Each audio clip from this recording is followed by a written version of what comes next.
Okay, so the material that you see here, this is a silicon carbide material. Silicon carbide material is typically used for sanding glass.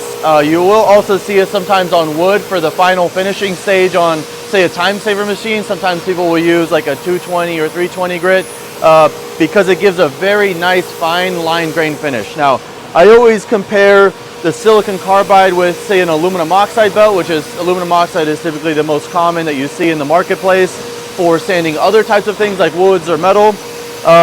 Silicon carbide finishes more like a mechanical pencil. The grains on the silicon carbide, the way they fragment is always leaving a very sharp edge to it. So the line grains in the piece of whatever you're sanding is going to be much thinner versus, say, an aluminum oxide, which the way it grinds down, or the way that it wears, is more of like a number 2 pencil. If any of you remember back from grade school writing with a number 2 pencil, it kind of wears very slowly, and it'll give you like kind of a wider, dull finish. So that's kind of the difference between the two visually if you're trying to imagine that. But these we can make anywhere from 24 grit all the way to 800 grit is what you're going to see. Then also the backing on these are always with a very sturdy Y-weight backing.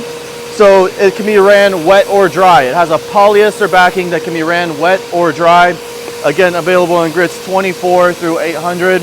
And typically you're going to see this in glass, all glass fabrication, then sometimes in wood.